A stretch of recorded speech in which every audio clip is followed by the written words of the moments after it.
Sir, எனக்கு leave வேணும் sir. நான் ஊருக்கு போறேன். என் மனைவிக்கு குழந்தை பிறந்து உள்ளது சார். அப்படியாப்பா ஹமீது, வாழ்த்துக்கள் வாழ்த்துக்கள்.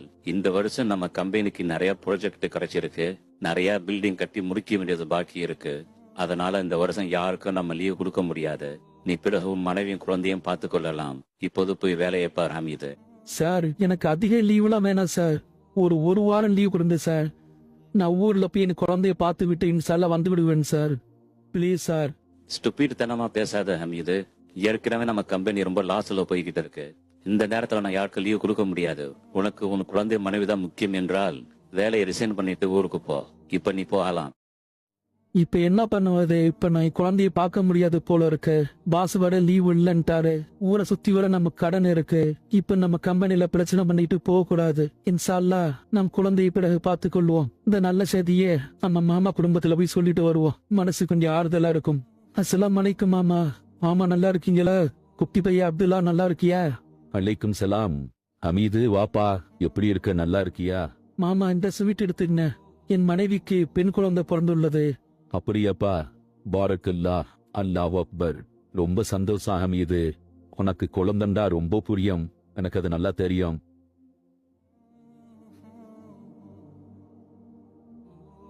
அங்கிள், நீங்க குட்டி பாப்பாவை பார்க்க ஊருக்கு போலையா? ஹமீது, ஏன்பா கண் கலங்குற? என்ன ஆச்சு உனக்கு? ஏன் கண் கலங்குற ஹமீது? இல்ல மாமா, ஒன்னும் இல்ல மாமா. என் குழந்தைய பாக்குறதுக்காக நான் முதல்ல லீவு கேட்டேன். அவரு இல்லன்ட்டாரு. அப்படி போகணுன்ற அவசியமா இருந்தா கேன்சல் பண்ணிட்டு போங்கிறாரு. என் மக பிஞ்சி கைய தொட்டு பார்க்கணும் போல ஆசையா இருக்கு. ஆனா அது என்னால முடியல. அதான் நான் கொஞ்சம் கண் கலங்கிட்டேன் மாமா. ஹமீது, கண் கலங்காத ஹமீது. அல்லாஹ் தஆலா எந்த ஒரு மனிதனையும் அவனது சக்திக்கு மீறி சோதிப்பதில்லை. மாமா, நான் வெளிநாடு வரும்போது எனக்கு ஊர்ல கொஞ்சம் கடன் இருந்துச்சு. சரி, அந்த கடனை அடைச்சிட்டு கொஞ்சம் காசு சேர்த்துக்கிட்டு ஊர்ல பிசினஸ் பண்ணலாம் நினைச்சு வந்தேன். ஆனா வந்த 2-3 வருஷத்திலேயே என் உடன் பிறந்த சகோதரிகள் கல்யாண வயதை அடைந்து விட்டார்கள். அவர்களுடைய கல்யாணத்துக்காக என் வாழ்க்கை கொஞ்சம் கொஞ்சமாக வெளிநாட்டிலேயே போச்சு. என் சகோதரிகளை கடை சேர்த்த பிறகு எனக்கு கல்யாண வயசு வந்துடுச்சுன்னு அம்மா சொன்னானு. அதுக்காக சம்பாதிக்கணும்னு சொன்னானு. அதனால அதிலேயே எனது வாழ்க்கை ஓடிவிட்டது. இப்போது எனக்கு ஒரு பெண் குழந்தை பிறந்து உள்ளது. மனைவி மக்களுடன் சேர்ந்து வாழ முடியல என்ற ஒரு ஏக்கம் எனக்கு இருந்து வருகிறது மாமா. எனது வருமானமும் இங்கே ரொம்ப கம்மி. அவர்களை என்னுடன் அழைத்து வைத்துக் கொள்வதற்கும் என்னால் முடியாது மாமா. ஹமீது, அல்லாஹு தஆலாவும் அல்லாஹ்வுடைய தூதர் நபிகள் நாயகம் ஸல்லல்லாஹு அலைஹி வஸல்லம் அவர்களும் வெளிநாட்டில் சென்று சம்பாதிப்பதற்கு எந்த ஒரு தடைகளும் செய்யவில்லை.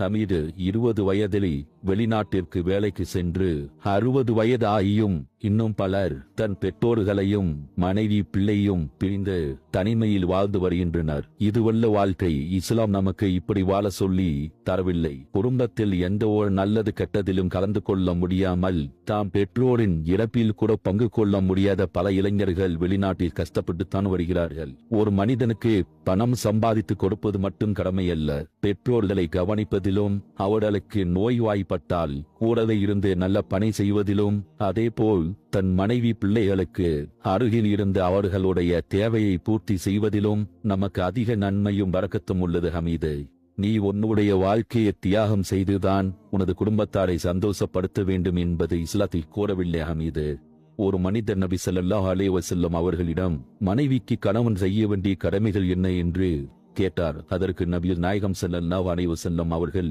நீ உண்ணும் போது அவளுக்கு உணவளிப்பதும், நீ அணியும் போது அவளுக்கு அணிவிப்பதும், கண்டிக்கும் போதே முகத்தில் அடிக்காதிருப்பதும், கெட்ட வார்த்தைகளை பயன்படுத்தாமல் இருப்பதும், வீட்டில் தவிர மற்ற இடங்களில் வெறுக்காமல் இருப்பதும் ஆகும் என்று நபிகள் நாயகம் ஸல்லல்லாஹு அலைஹி வஸல்லம் அவர்கள் பதிலளித்தார்கள். இஸ்லாம் இதிலிருந்து நமக்கு கூறுவது, நீ உண்ணும் போது உனது மனைவிக்கு உணவு கொடு, நீ உடுத்தும் போது உனது மனைவிக்கு உடையை கொடு. அப்படித்தான் நமக்கு சொல்லிக் கொடுத்திருக்குது. ஆனால் நாம் என்ன செய்கிறோம்? வெளிநாட்டில் தங்குவதற்கு கூட ஒழுங்கான ரூம் கிடையாது. சின்ன ரூமை 10 பேர் நெருக்கிக் கொண்டு தங்கி வருகிறார்கள். ஒழுங்கான சாப்பாடு கிடைக்காது. நமக்கு உடல்நிலை சரியில்லை என்றாலோ ஏன் என்று கேட்பதற்கு ஆளும் கிடையாது. இது ஒரு இஸ்லாமியனின் வாழ்க்கை அல்ல ஹமீது. இது நமக்கு நாமே வைத்துக் கொள்ளும் ஒரு சிறை போன்றது. ஹமீது, நீ வெளிநாட்டில் உன் குடும்பத்தாருடன் தங்கி வரும் அளவிற்கு உனக்கு வருமானம் இருந்தால் அந்த வேலையை செய்து நீ உன் குடும்பத்தாருடன் சந்தோஷமாக இரு. இல்லை என்றால் சொந்த ஊரில் ஏதாவது ஒரு சிறு தொழிலை செய்து வசதி இல்லாவிட்டாலும் பரவாயில்லை, உன் மனைவி மக்களோடு ஒன்றாக சந்தோஷமாக வாழு. இதுதான் வாழ்க்கை. அல்லாஹ் தஆலா திருக்குர்ஆன்ல கூறியிருக்கிறான், தன் நாடியோருக்கு அல்லாஹ் செல்வத்தை தாராளமாக வழங்குகிறான், குறைத்தும் வழங்குகிறான். அவன் இவ்வுலக வாழ்க்கையின் மூலம் மகிழ்ச்சியடைகின்றனர். மறுமையுடன் ஒப்பிடும்போது இவ்வுலக வாழ்க்கை அற்பம் சுகம் தவிர வேறேதும் இல்லை. ஹமீது, உன்னை போல் பல இளைஞர்கள் வெளிநாட்டில் தனது மனைவி மக்கள் குடும்பங்களை இழந்து பணம் சம்பாதிப்பதற்காக தனது வாழ்க்கையை இழந்து கொண்டு வருகிறார்கள். அல்லாஹ் தஆலா குர்ஆனில் கூறியிருக்கிறான், தொழுகை முடிக்கப்பட்டதும் பூமியில் அலைந்த அல்லாவின் அருளை தேடுங்கள், அல்லாவை அதிகம் இணையுங்கள், நீங்கள் வெற்றி பெறுவீர்கள் என்று கூறியிருக்கிறான். ஆனால் இன்னொரு வசனத்தில், மன்னரை சந்திக்கும் வரை அதிகமாக செல்வத்தை தேடுவது உங்கள் கவனத்தை திருப்பிவிட்டது என்று அல்லாஹ் கூறுகிறான். ஹமீது, அல்லாவின் திருக்குர்ஆனையும் அல்லாவின் தூதர் நபிகள் நாயகம் ஸல்லல்லாஹு அலைஹி வஸல்லம் அவர்களின் வாழ்க்கை முறையும் நாம் பேணி வந்தால் இந்த கஷ்டம் நமக்கு வராது.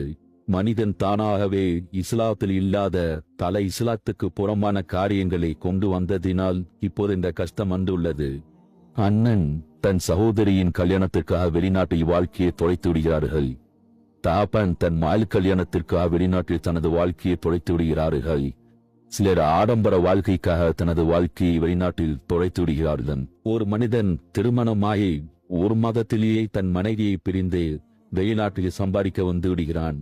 பிறகு ஓராண்டோ ஈராண்டோ கழித்து தான் தன் நாட்டிற்கு திரும்பி செல்கிறான். தன் மனைவியின் பிரசவத்தின் போது கூட இருக்க முடியாத சூழ்நிலை.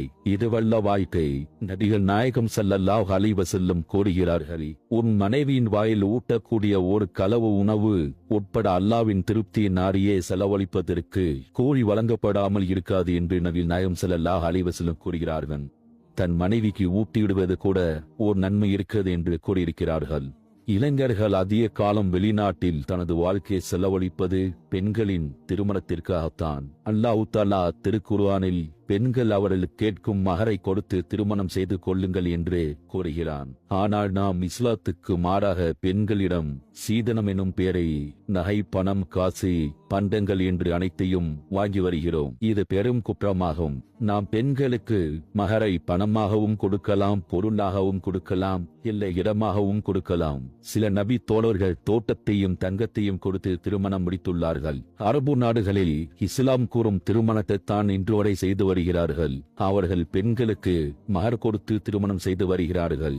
ஆனால் அவர்கள் தன் மனைவி மக்களுடன் சந்தோஷமாக ஒன்றாக சேர்ந்து நல்ல செல்வ செழிப்புடன் வாழ்ந்து வருகிறார்கள். ஆனால் நாம் பெண்களிடம் சீதனம் வாங்கிக் கொண்டு மனைவி மக்களை விட்டு பிரிந்து வெளிநாட்டில் கஷ்டப்பட்டு வாழ்ந்து வருகிறோம். காரணம், அல்லாஹ் பெண்களிடம் மகரை கொடுத்து திருமணம் செய்து கொள் என்ற சொல்லிற்கு மாறாக நாம் பெண்களிடம் நகை, பணங்களை வாங்கி திருமணம் செய்வதனால்தான். ஒரு பெண்ணின் தியாகத்தை பற்றியும் நாம் கொஞ்சம் சிந்தித்து பார்க்க வேண்டும். ஒரு பெண் தனது பெற்றோர்களை விட்டுவிட்டு, வாழ்ந்த வீட்டையும் விட்டுவிட்டு, சகோதரர்களை விட்டுவிட்டு ஒரு ஆணை திருமணம் செய்து கொண்டு அந்த வீட்டுக்கு வருகிறார். அந்த பெண்ணிற்கு நாம் எவ்வளவு கொடுத்தாலும் அது ஈடாகாது.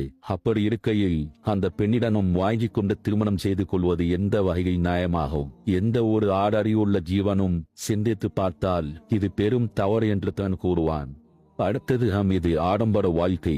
இது ஆணிற்கும் அதிகமாக உள்ளது, பெண்ணிற்கும் அதிகமாக உள்ளது. நாம் அடுத்தவரை போல் வீடு கட்ட வேண்டும், அடுத்தவரை போல் கார் வாங்க வேண்டும், அந்த பெண் போட்டியிருப்பது போல் நாம் நாய் வாங்க வேண்டும், உடை வாங்க வேண்டும் என்று அடுத்தவர்களை பார்த்து நம் ஆடம்பரமாக வாழ்வது அது நம் குடும்பத்தை வழிகேடான வழியில் கொண்டு சென்றுவிடும்.